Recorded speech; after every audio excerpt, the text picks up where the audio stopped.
Assalamualaikum warahmatullahi wabarakatuh. Alhamdulillahirabbil alamin wa bihi nasta'in wa ala umuri dunya wa adin. Assalatu wassalamu asrafil anbiya'i wal mursalin wa ala alihi wa sahbihi ajma'in, amma ba'd. Baiklah, izinkan saya untuk memperkenalkan diri. Nama Bambang Setiawan, NPM 2021010243, Prodi Hukum Keluarga Islam, kelas D, Fakultas Syariah.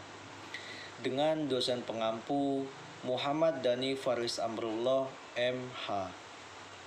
Baiklah, di sini saya akan menjelaskan tentang hukum acara tata usaha negara.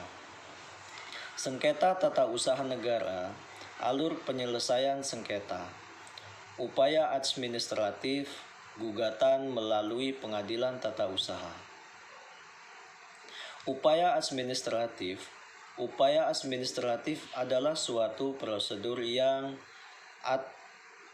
dapat ditempuh oleh seseorang atau badan hukum perdata apabila ia tidak puas terhadap suatu keputusan tata usaha negara. Upaya administratif sebagaimana diatur dalam pasal 48 ayat 1 UU PTUN dilaksanakan di lingkungan pemerintah sendiri dan terdiri atas dua bentuk. Keberatan. Penyelesaian sengketa tata usaha negara yang dilakukan sendiri oleh badan atau pejabat tata usaha negara yang mengeluarkan keputusan tata usaha negara. Banding administratif. Penyelesaian sengketa tata usaha negara yang dilakukan melalui instansi atasan atau instansi lain dari yang mengeluarkan keputusan yang bersangkutan. Banding administratif yang ditunjukkan kepada atasan, pejabat atau instansi lain dan badan atau pejabat tata usaha negara yang mengeluarkan keputusan yang berwenang memeriksa ulang keputusan tata usaha negara yang disengketakan. Gugatan melalui pengadilan tata usaha.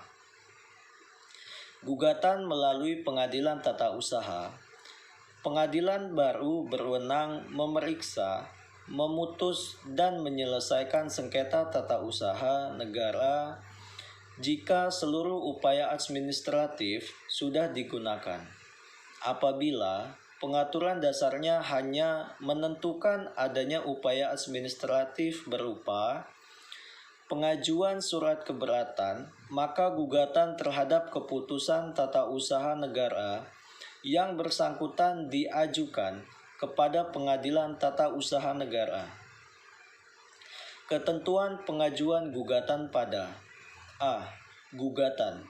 Gugatan adalah permohonan yang berisi tuntutan terhadap badan atau pejabat tata usaha negara dan diajukan ke pengadilan untuk mendapatkan putusan, sehingga yang menjadi tergugat adalah badan atau pejabat tata usaha negara yang mengeluarkan keputusan berdasarkan wewenang yang ada padanya atau yang dilimpahkan kepadanya yang digugat oleh orang atau badan hukum perdata.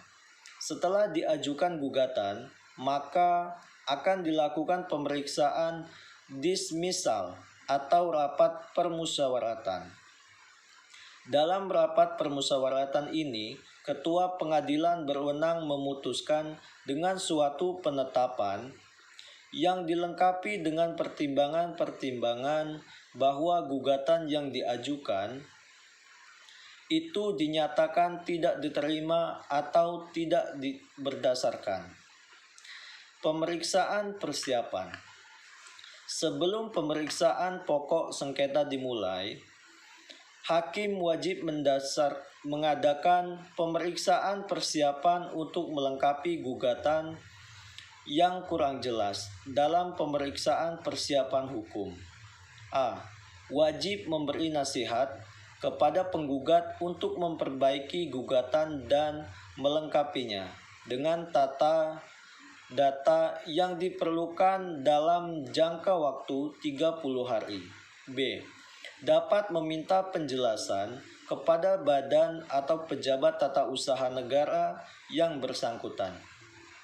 Apabila dalam jangka waktu 30 hari penggugat belum menyempurnakan gugatan, maka hakim menyatakan dengan putusan bahwa gugatan tidak dapat diterima. Terhadap putusan ini tidak dapat digunakan upaya hukum, tetapi dapat diajukan gugatan baru. Setelah dilakukan pemeriksaan persiapan, maka dilakukan pemeriksaan perkara untuk mendapatkan putusan. Terhadap putusan Pengadilan Tata Usaha Negara, dapat dimintakan pemeriksaan banding oleh penggugat atau penggugat kepada Pengadilan Tinggi Tata Usaha Negara. Bahkan jika penggugat tidak juga puas dengan putusan tersebut, dapat dilakukan upaya hukum kasasi hingga upaya hukum luar biasa meninjau kembali pada Mahkamah Agung. Baiklah, mungkin hanya ini materi yang dapat saya sampaikan. Apabila terdapat kesalahan, saya mohon maaf. Saya akhiri. Wassalamualaikum warahmatullahi wabarakatuh.